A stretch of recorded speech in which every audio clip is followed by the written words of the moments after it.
Creative Heritage in Mind was an 18-month partnership project between Norfolk and Suffolk NHS Foundation Trust and the Association for Suffolk Museums. The aim of the project was born out of an idea to bring socially inclusive, inspiring opportunities for art making in community settings. And the work with museums was about looking at our local heritage and how that can inspire and engage us creatively. So we used 4 Suffolk museums, which were the Museum of East Anglian Life in Stowmarket, Gainsborough's House Museum in Sudbury, Ipswich Museum and Moyses Hall Museum in Bury St Edmunds. The 4 museums hosted 7-week courses for small groups of people, up to about 8 people, who could meet each week in an education space in the museum. And the courses were run by a local artist, Juliet Lockhart, and supported by volunteers and museum staff. A range of art materials was available, and Juliet ran through a whole range of techniques which people could learn about. Many people coming to the courses hadn't done any art since they were at school, so were lacking in confidence in art making, but also in terms of being somewhere and feeling okay about themselves. So the aim of the courses was to help people feel more welcomed and more comfortable being alongside other people, and to enjoy art making with a group of people, being inspired by their environment they were working in. So the museum curators in the museums took people on tours, looked at objects, told their stories, which really fired people's imaginations in terms of what the art making they went on to do.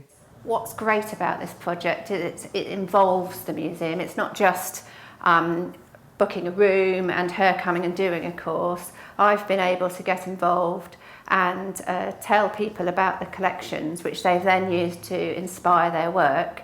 And then in turn, that's also really inspired me to re-examine the collections that we have here. But you know, the way that we've looked at pieces, yes, and we've looked and don't assume. Don't assume, and I know. Yeah. And it's the first thing I've ever done that I've sort of shown my feelings. Yeah. I see from week 1 through to week 7, I see people growing confidence.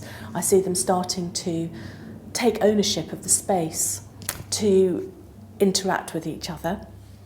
And I think one of the most exciting things for me is to see how people take parts of the course and the inspiration and the research and the discussions that we take and take it home and start to work on it so that it becomes 7 weeks rather than just coming here for a couple of hours each week. They really involve themselves and engage with what we're doing. Doing the art courses has given me a balance that neither the medication nor the therapy was able to give me. It, enabled me to explore different things of managing the condition that I have. It goes very deep, doesn't it? Yeah. And it's almost like a drug with no bad side effects. Almost has all the positive effects of, being able to open your mind to new possibilities. And it puts you in a more positive place without any sort of negative side effects. Yeah, no, really, absolutely, absolutely. Yeah. I've been looking at what makes this project successful. Indeed, it has been, because participant feedback has reported outcomes which are very recovery focused, which really fits with the Trust's objectives about recovery focused projects as well. So people are saying they feel more confident about themselves, about being in their local community, more connected to their local community through being in the museums, which hold our local histories. And of course the museums are saying, this is great, we're having people into the museums that otherwise might have felt quite shy about coming in. And many participants continue to visit museums and have gone on to feel more confident to do other things in their local communities. Coming to the course has been really, really helpful, because I think for me, my mental illness has made me feel not as intelligent as I used to be. I can't learn how I used to. I don't retain information the same way. I can't concentrate. And being able to do a whole 7-week course and have something to produce at the end of it has been really amazing. And I've got so many ideas from the course that I can still take away and explore. So that's really good. And we've got another course coming up later in the year, so I've got that to look forward to as well. So it's the ongoingness of it that's really helpful as well.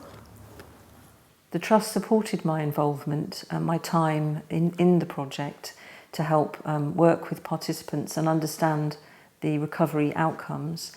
But it was also made possible by funding from the Heritage Lottery Fund and the Association of Suffolk Museums, which helped us organise rooms in museums and pay for materials and the artist's time. So that made the whole project possible, which is real partnership working.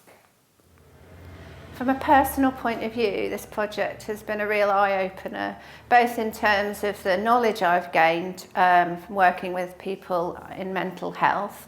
I feel a lot more confident about that sort of type of work, but also on a personal level, which surprised me in terms of my relationship with the collections that we have here and with Thomas Gainsborough, the man. I think he would have really enjoyed this project and got a lot out of it himself. And it's certainly made me interpret him in a different way. Well, essentially what it's given to me is the ability, to try new things, to look at art in a completely different way, not to judge myself as I have done in the past. And I've learnt a lot of new skills in a very comfortable and safe environment, which is very important to me. So at the end of the project, we organised 2 exhibitions, one in Moyses Hall in Bury and one in Ipswich, which had pieces of work from every participant submitted a piece of work. And this was an opportunity for people to showcase their work and feel proud of it and for it to reach a wider audience. And that in itself was fantastic for people, a real celebration of the work that was made. And alongside that, we produced 3 small booklets which contain participants' words, some sort of testimony of their experience, photographs of the artwork and photographs of the museum objects that inspired them. So really lovely little booklets which each participant had a copy, was given a booklet as a record of their achievement to keep. It's nice to see the art that other people are making. We all have the same starting point. We all have a puppet to make, but we all make vastly different things, and that's wonderful to see everybody's ideas taking shape in a different way. Because we all know that if we come on this course, we have some kind of mental health problem. So it's nice to see other people with the same issues as us succeeding as well. My involvement in the project has been to develop it and devise the courses with Juliet, but primarily to inspire people that I'm working with, to talk to them about the courses and about art making in museums, to encourage them to give it a try really. It's something a lot of people wouldn't have thought of. And also to talk to my colleagues and help them understand why this could be a really important part of somebody's recovery.